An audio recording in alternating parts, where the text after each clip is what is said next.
Welcome to VFX Jain animation institute. आज के video में हम आफ्टर इफेक्ट में कैसे कंटेंट मेन्यू के अंदर जो हमें ऐड का ऑप्शन मिलता है, इसके अंदर जो मल्टीपल ऑप्शन हमें दिए गए उसका यूज कैसे कर सकते हैं प्रैक्टिकली, वो हम सीखेंगे। तो चलिए स्टार्ट करते हैं।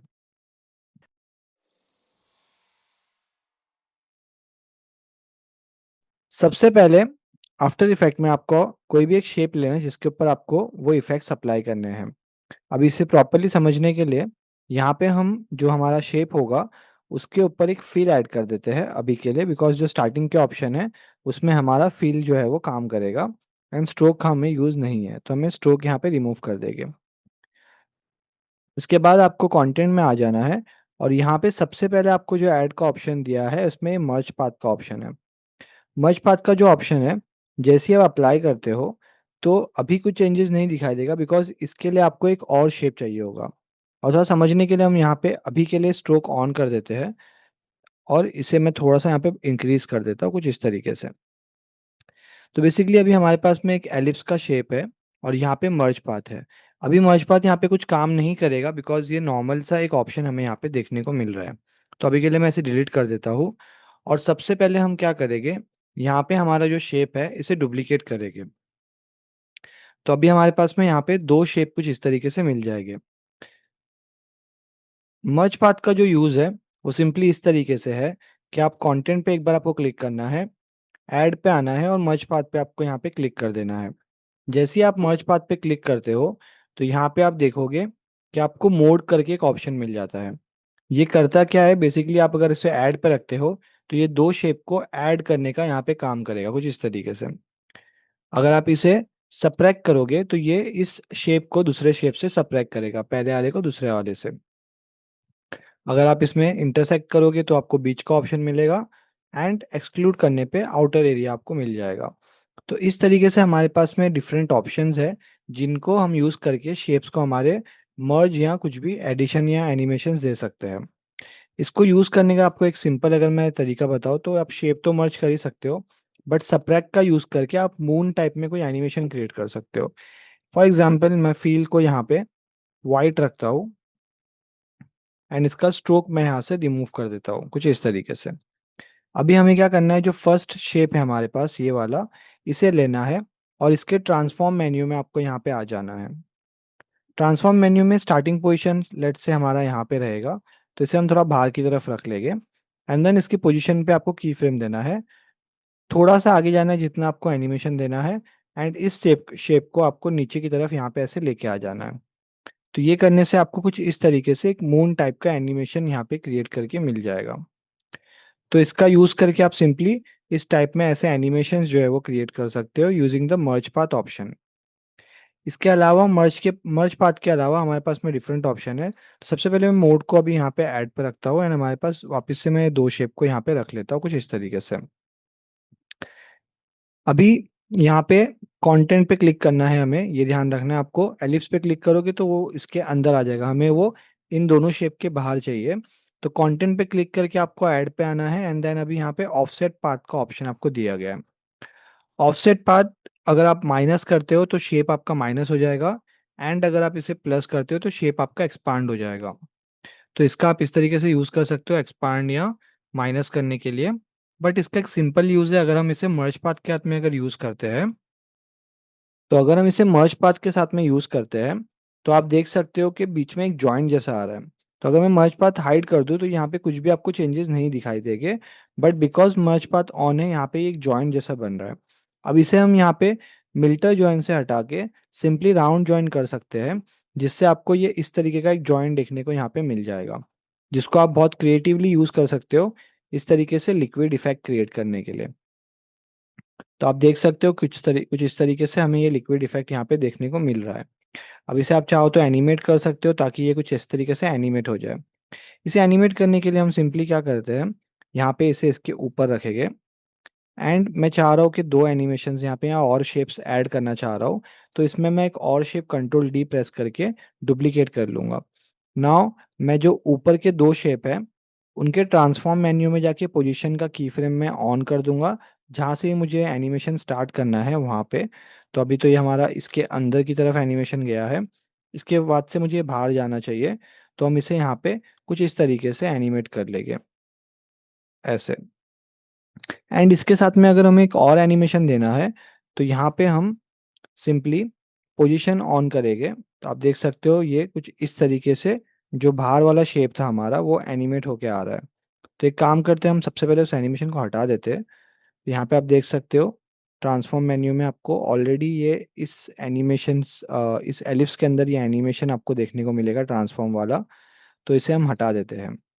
तो अभी हमारे पास में नॉर्मली 3 शेप है कुछ इस तरीके से।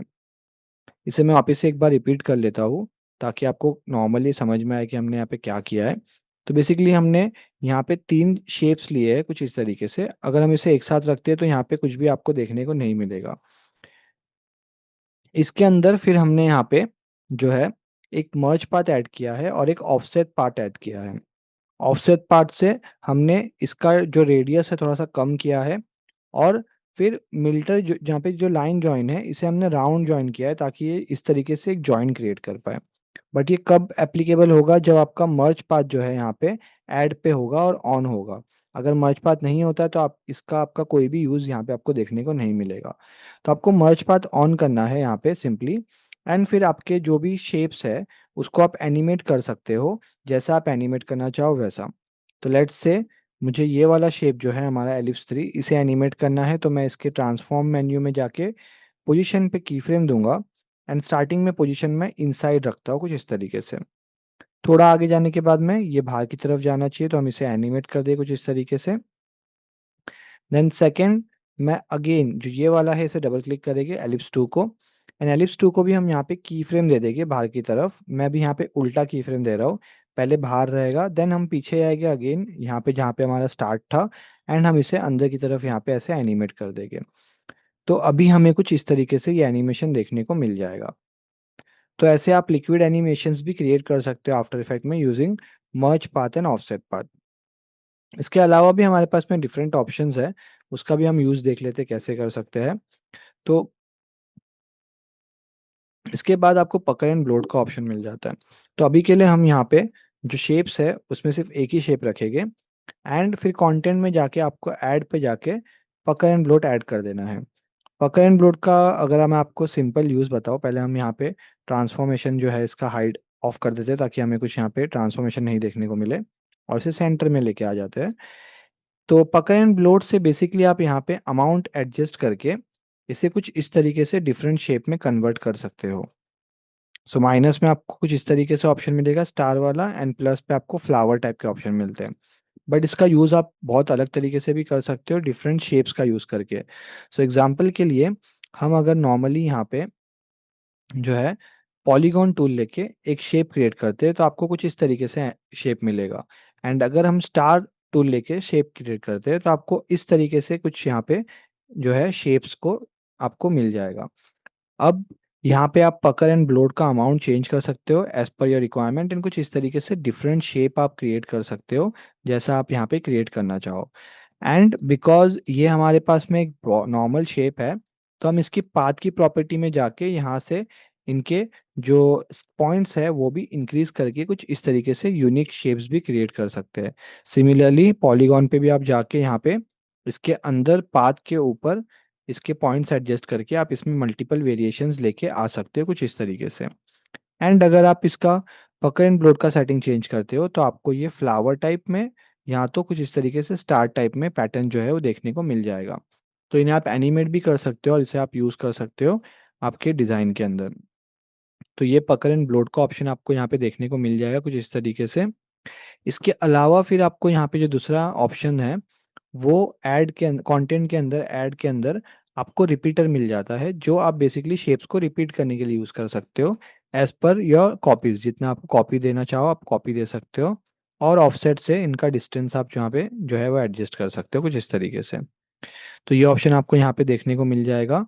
और ट्रांसफॉर्म का भी ऑप्शन है रिपीटर के अंदर, जिससे आप इसके डिस्टेंस जो है वो एडजस्ट कर सकते हो कुछ इस तरीके से। तो ऐसे आप शेप्स को रिपीट कर सकते हो अपने जो भी आपको एडजस्टमेंट करना है या जो भी आपको वेरिएशन देना है उसका यूज़ करके कुछ इस तरीके से। ओके, तो यहाँ पे आपको रिपीटर का ऑप्शन मिल जाता है, तो आप वो भी यूज़ कर सकते हो। इसके अलावा आपको यहाँ पे जो है राउंड कॉर्नर्स का ऑप्शन मिल जाता है, जिससे आप आपके शेप्स को राउंड कॉर्नर में कन्वर्ट कर सकते हो। तो यहाँ पे अगर मैं इसका इंटेंसिटी थोड़ा इंक्रीज करता हूँ तो आप देख सकते हो कि रेडियस इंक्रीज करने से ये राउंड हो जा रहा है। तो कोई शेप में अगर राउंड कॉर्नर्स की प्रॉपर्टी नहीं है तो उसके आप राउंड कर सकते हो। अब ज़रूरी नहीं कि ये आपके पॉलीस्टार पे ही काम करे। लेट्स से मैंने एक शेप बनाया है कुछ इस तरीके से, रैंडम शेप। अब यहाँ पे भी अगर मुझे इसे राउंड कॉर्नर्स करना है तो मैं ऐड पे राउंड कॉर्नर्स पे जाके इसे सिंपली राउंड कॉर्नर्स में कन्वर्ट कर सकता हूँ कुछ इस तरीके से। तो ये ऑप्शन आपको राउंड कॉर्नर्स करने का मिल जाता है यहाँ पे। तो आप इससे राउंड कॉर्नर्स का यूज़ कर सकते हो। इसके अलावा फिर आपको ऐड के अंदर जो है आपको ट्रिम पाथ का ऑप्शन मिला। अब ये बहुत इंटरेस्टिंग ऑप्शन है ट्रिम पाथ का, ये प्रैक्टिकली बहुत ज़्यादा यूज़ होता है आफ्टर इफेक्ट में। लेट्स से मैं एक सर्कल ले लेता हूँ अगेन, सिंपल सा कुछ इस तरीके से। एंड अभी हम क्या करते हैं यहाँ पे ना, फील हटा देते हैं, स्ट्रोक रखते हैं। ओके। ट्रिम पाथ करता है क्या, बेसिकली जो पाथ होता है इसको यहाँ पे आप ट्रिम कर सकते हो या छोटा कर सकते हो। तो आपको कंटेंट में जाना है, अगेन ऐड पे जाना है और यहाँ पे ट्रिम पाथ ऐड कर देना है। देन ट्रिम पाथ के अंदर आपको यहाँ पे स्टार्ट और एंड मिल जाता है और ऑफसेट मिल जाता है। अब इनका यूज़ कैसे होता है, स्टार्ट अगर आप बेसिकली यहाँ पे 100% करते हो तो स्टार्ट से आपका ये ट्रिम होना स्टार्ट होगा। बट इफ़ आप एंड से इसको ज़ीरो करते हो तो ये एंड से ट्रिम होना स्टार्ट होगा। तो जैसा आपका रिक्वायरमेंट है आप इसे ट्रिम कर सकते हो। प्लस अगर आप दोनों ज़ीरो पे रख के एंड के ऊपर की फ्रेम देके थोड़ा आगे जाके इसे वापस से 100% कर देते हो तो ये आपको कुछ इस तरीके से ट्रिम वाला एनिमेशन जो है वो मिल जाएगा। तो ऐसे आप यहाँ पे ट्रिम एनिमेशंस भी जो है वो अप्लाई कर सकते हो। तो ये ट्रिम पाथ आपको बहुत अलग अलग वे में यूज़ हो सकता है, बहुत अलग अलग तरीके से। तो इसे हम बाद में प्रैक्टिकली समझेंगे भी कैसे हम और तरीके से यूज़ कर सकते हैं, बट अभी आपको ये एक बेसिक सा सिंपल सा ऑप्शन है। इसका मैं एक आपको और एक यूज़ बता देता हूँ। अगर हम एक नॉर्मली पेन टूल से कोई पाथ क्रिएट करते हैं लाइक दिस, कुछ इस तरीके से। ओके। एंड अभी मैं अगेन इसके ऊपर ट्रिम पाथ ऐड कर देता हूँ कंटेंट में जाके। So I will go to content and trim paths add कर देंगे यहाँ पे। ट्रिम पाथ ऐड करने के बाद में मैं यहाँ पे इसे स्टार्ट से थोड़ा सा छोटा कर देता हूँ कुछ इस तरीके से। नाउ यूजिंग ऑफसेट मैं इसे इस तरीके से भी एनिमेट कर सकता हूँ। तो लेट्स से स्टार्टिंग में ये कहाँ यहाँ पे रहेगा। देन हम ऑफसेट पे की फ्रेम देंगे एंड इसे आगे लेके जाके कुछ इस तरीके से एनिमेट कर देंगे। तो ये कुछ इस तरीके से आपको एनिमेशन भी यहाँ पे मिल जाएगा। एंड अगर आप चाहो तो जो नॉर्मल आपका पाथ होगा उसके अंदर स्ट्रोक होता है, उसकी प्रॉपर्टी में जाके आप इसे टेपर का इफेक्ट दे सकते हो। सो ये कुछ इस तरीके से आपको मिल जाएगा। एंड हम इसे स्टार्ट में भी एंड के ऊपर भी थोड़ा सा ईज कर देगी जिससे राउंड जैसा हो जाएगा थोड़ा सा। सो आप देखोगे तो अभी आपको ये कुछ इस तरीके से एनिमेशन जो है वो देखने को मिल जाएगा। सो इस टाइप में भी आप एनिमेशन जो है वो क्रिएट कर सकते हो using trim path option in after effect. इसके बाद जो आपको ऑप्शन मिलता है, पहले एक शेप क्रिएट कर लेते हैं हम। तो इसके बाद जो ऑप्शन मिलता है वो है ट्विस्ट का ऑप्शन। नाउ ट्विस्ट नाम से ही पता चलता है कि शेप को ट्विस्ट करेगा इन रैंडम मोशंस। तो अगर मैं ट्विस्ट ऐड करता हूँ तो इसे गोल घुमाएगा, but depending on angle and centre. तो हम अगर एंगल खाली इंक्रीज करेंगे तो ये थोड़ा सा इसको खाली विगल जैसा करेगा। बट अगर हम यहाँ पे सेंटर पॉइंट इसका चेंज कर देते हैं तो आप देखोगे कि ये कैसे इस तरीके से ट्विस्ट हो रहा है। तो ऐसे आप ट्विस्ट शेप जो है वो क्रिएट कर सकते हो कोई भी शेप को लेके यहाँ पे, या नॉर्मली कोई भी रैंडम शेप आप क्रिएट करके उसे ट्विस्ट कर सकते हो। ट्विस्ट के बाद में थोड़े विगल ट्रांसफॉर्मेशन है यहाँ पे। तो विगल पाथ करके होता है जिससे आपका पाथ विगल होने लग जाएगा। अब यहाँ पे सिंपली अगर मैं प्ले भी करूँगा ना तो आपको ये थोड़ा सा विगल होता हुआ दिखाई देगा। फिर हम इसकी सेटिंग में जाके यहाँ पे इसके size and points and detailings जो है एडजस्ट करके इसमें वेरिएशंस लेके आ सकते हैं, कॉर्नर को स्मूथ कर सकते हैं, या डिफरेंट टाइप ऑफ ऑप्शंस हम यहाँ पे अप्लाई करके प्ले करने पे ये ऑटोमेटिकली जो है वो एनिमेट करके आपको मिल भी जाएगा यहाँ पे। तो इस तरीके से आप इसमें डिफरेंट टाइप्स ऑफ एनिमेशंस जो है वो दे सकते हो। ट्रिम पा जो विगल पाथ है, और इस तरीके से आप पाथ को विगल कर सकते हो। सो यहाँ पे हमारे पास में और भी जो है वो ट्रांसफॉर्मेशन है, जैसे विगल पाथ है, विगल ट्रांसफॉर्म है, जिगजैग भी हमें यहाँ पे देखने को मिल जाता है। ज़िगज़ैग सिंपली हम यहाँ पे इसे ज़िगज़ैग पैटर्न में क्रिएट करके इसे कुछ इस तरीके से स्मूथनेस एंड जितना आपको इसे बढ़ाना है उतना आप बढ़ा के ऐसे एडजस्टमेंट कर सकते हो। तो ये कुछ ऑप्शंस थे हमारे पास में ऐड मेन्यू में जो आप यूज़ कर सकते हो। एंड बाकी ऊपर शेप्स के एंड आपको सिर्फ फिल या स्ट्रोक ऐड करने के ऑप्शन दिए गए हैं। तो इन सब का यूज़ करके आप इसे डिफरेंट वे में अलग-अलग तरीके से यूज़ कर पाओगे। तो प्रैक्टिकली हम जब आगे की कुछ चीज़ें करेंगे तो इसमें इनका यूज़ होगा। तो हम इसमें उसका यूज़ करना सीखेंगे और अलग तरीके से। तो अभी के लिए पहले आपको इन्हें समझना है, अच्छे से प्रैक्टिस करना है। अगले वीडियो में मिलते हैं हम दूसरे इफ़ेक्ट के साथ में।